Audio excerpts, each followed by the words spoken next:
Now, of course, me being born in the 80s, growing up in the 90s, I really did love the Teenage Mutant Ninja Turtles, the original animated cartoon, and also the first two movies, being the one that came out in 1990 and the sequel, Secret of the Ooze. I mean, I can watch these films over and over and over again and never get sick of them. I think I even still have the VHS at my parents' house. I could be mistaken there, but even with that being said, I can't necessarily say that I was really looking forward to Mutant Mayhem, but let's talk about it. My name is Brandon Keith Avery, and this is just my opinion.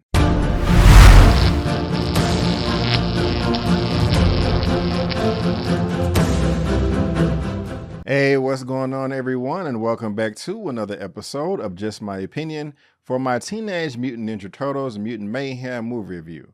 And if this is your first time finding me and you happen to like the video, please give me a thumbs up and consider subscribing. All right, guys, now we have Mutant Mayhem, the next chapter in the Teenage Mutant Ninja Turtles franchise. This one isn't necessarily related to any of the previous films, but of course, it does contain the same characters. Again, like I said in my intro, I really wasn't looking forward to this. The trailers didn't look bad, but at the same time, my expectations went through the roof. I said, okay, if I happen to catch this movie, I'll see it, and here we are. Now, this is being directed by two gentlemen by the name of Jeff Rowe and also Kyle Spears. If we just want to scroll down and look at the filmography a little bit, Mr. Rowe did direct The Mitchells vs. the Machines, and I've never heard of Kyle Spears before, but he was a part of that franchise as well. I did not see The Mitchells vs. the Machines. However, everyone that I did speak to did say glorious things about that film. And if you've seen it and you are familiar with these two, please let me know down in the comment section below. But being that I am a big fan of the Teenage Mutant Ninja Turtles lore and also a big fan of martial arts, I said to myself, I pretty much think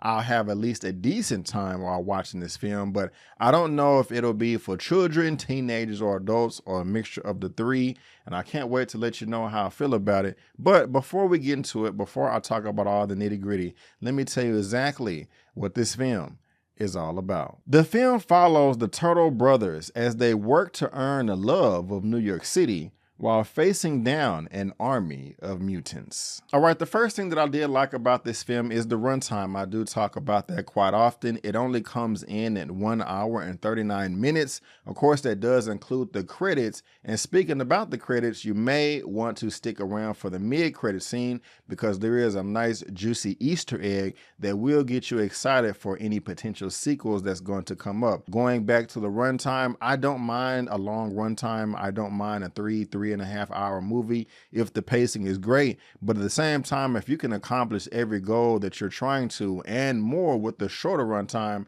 hey, you won me over right here, and this film was able to do that. The next thing that I did like about this film is the animation. For the most part, it is something I've never seen before. I don't necessarily want to call it stop animation. That could be the proper term, but it was different and fresh and unique for me, and it is something that I did appreciate. Now, the thing that I liked the most about this film are the turtles themselves. I loved every single one of them. Donatello, Leonardo, Michelangelo, and Raphael, and their personalities did fit within the turtles that I do know from the past that I did grow up with. Another thing that I did appreciate. And just about these turtles, this is actually the first time where actual teenagers voiced the turtles. In previous versions of this franchise, they were all voiced by adults or young adults, but this is the first time that they were voiced by teenagers. And just a little bit behind the scenes, the creators did say that they had a collaboration in the recording booth, about 6 to 7 people at a time,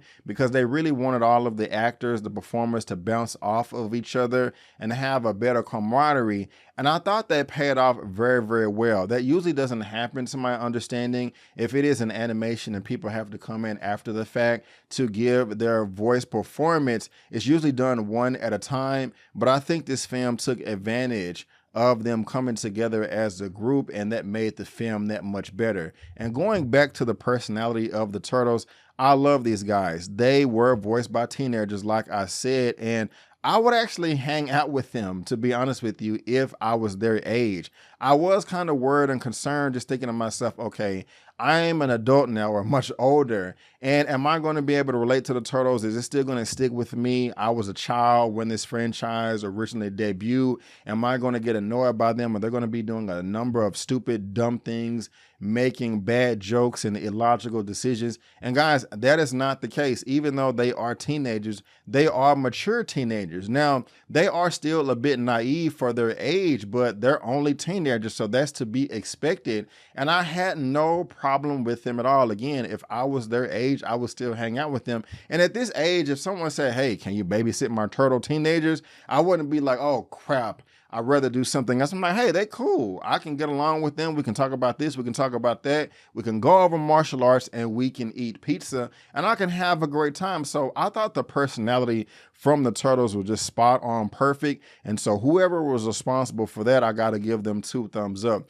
And with their personality, guys, and just the whole movie, this film is very funny. I was laughing out loud a number of times throughout this whole film. I don't think there was one joke that fell on his face. There was a few jokes that I did miss because I was distracted by a-holes pulling out their phone or people talking. I heard other people in the auditorium laughing and I was like, wait, I missed that joke because I was distracted. But not only was I laughing throughout the duration of this film, but it seemed like everybody surrounding me in the auditorium, like I said, was having a great time too. So besides all the action and the animation, you're going to get a lot of great laughs out of this film. The next thing that I loved about this film is, besides the Turtles, this film is full with a whole gang of characters that you are familiar with from the animation that happened in the 80s or 90s and the original films. I did not know so many people was going to pop up that I knew from the past. If you haven't seen the trailers, I don't want to spoil it for you, but most likely you have.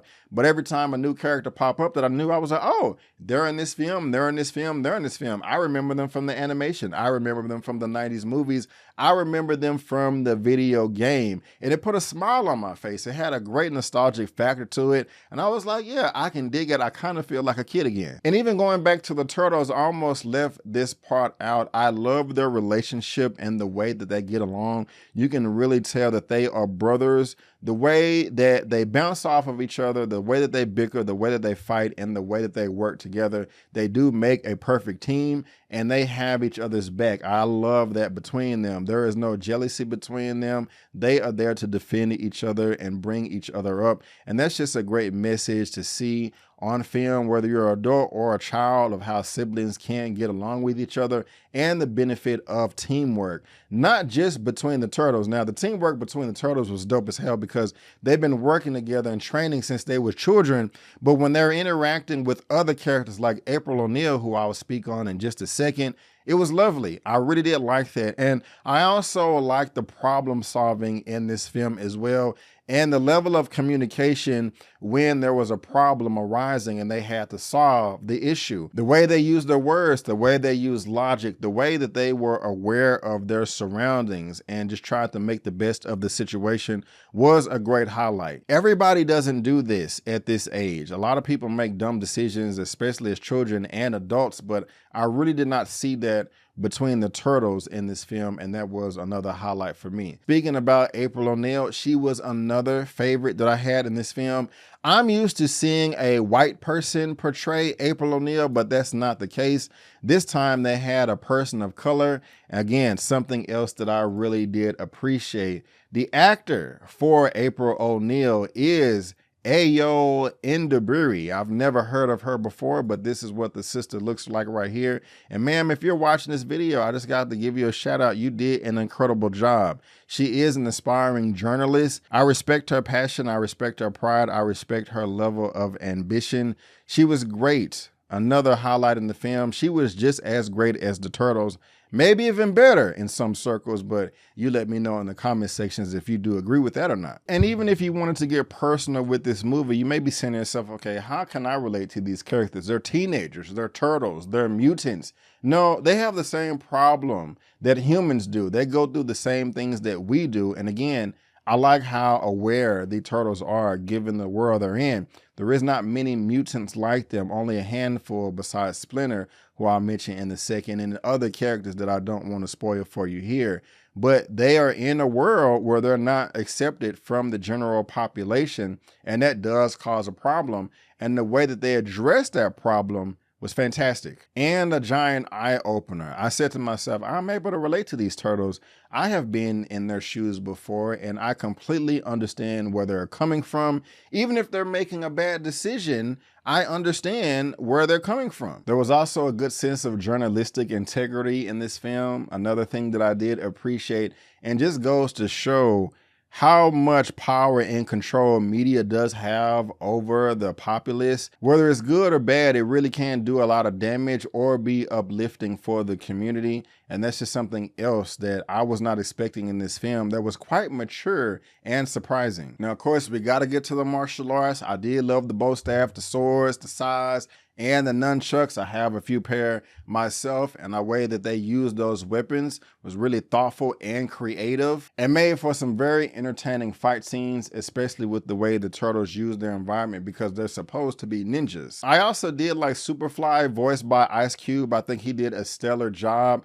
He really did stand his ground 10 toes down and really wasn't moved by anyone, and I really did enjoy him. There were some other popular voice actors in this film as well, but to be honest with you, I didn't necessarily recognize them. I only know them by name is because I saw the trailer again right before I pressed record on this video, and I said to myself, oh, you're the person that voiced this role, you, and you. But when I was watching it, I really didn't notice or remember. That's not a knock, but at the same time, it's just something that I didn't notice. And lastly, in the good section, guys, the soundtrack for this film was fire. It really did set the mood. It really did set the tone, especially the song choice given the location of the turtles being in New York. I thought that fit perfectly. And it also came through very, very strong throughout all the emotional moments in this film, because it's not just action, goofball jokes, and martial arts. There is a bit of emotion that is sprinkled out throughout this film, and the soundtrack did come through at the perfect times to enhance these scenes to make everything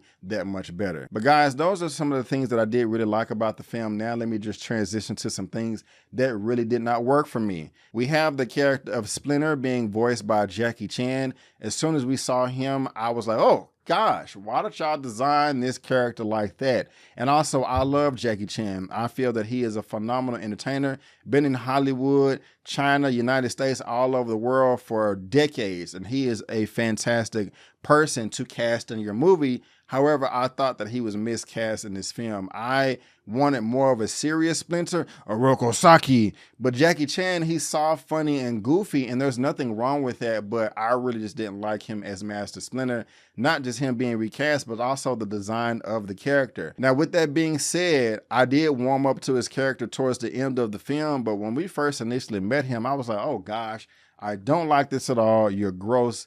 Get him out of there. Get him out of there. And earlier I said that I really did like the animation at points. It was good, creative, different, something that I'm not that used to seeing. However, it didn't really come through the way I wanted during some of the martial arts scenes, to where it wasn't as smooth as I wanted it to be in certain shots. I don't know if that was just because it didn't render all the way, or just the animation style itself was a bad choice, but it wasn't as good as I wanted it to be a number of times. And so I kind of have to take away a little bit something right there. Something else that rubbed me the wrong way is how the turtles gain their martial arts skills. I'm just not a fan of it at all.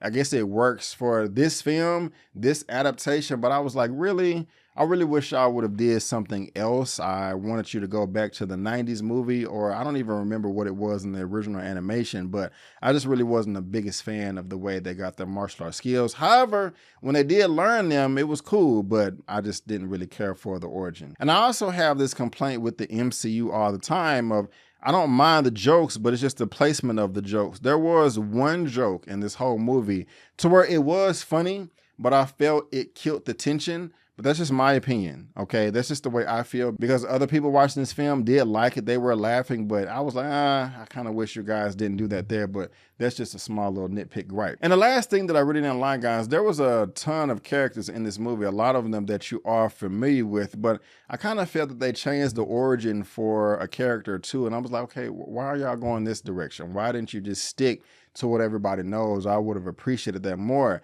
I know you're trying to try something new, but at the same time, if it ain't broke, don't fix it. And they tried to fix it when it wasn't broke. And I'm like, you didn't have to do that. It was completely unnecessary. But overall, guys, I really did enjoy this film. Again, my expectations were low, but I had a lot of fun with it, and I do want to see more. Eventually, I do want to see another live action Teenage Mutant Ninja Turtles films, but let's just pause on that and make sure that this animation style right here flies throughout the box office, making a lot of numbers, because that will help the chances of another live action, not CGI like those Michael Bay produced films. I couldn't stand those, but going back to the original 1990 and 1991, you know, that's what I want to see eventually. But right now, this Mutant Mayhem is doing what it needs to do. It's doing what it needs to do. I will go ahead and give my rating for this film at the very end, but guys, that is just my opinion, and I want to thank you so much for tuning in. If you did enjoy this video, please go ahead and give me the thumbs up and subscribe to the channel. And if you do subscribe, guys, just check out my homepage to see all the stuff you're going to get. I promise you, you're not going to regret it.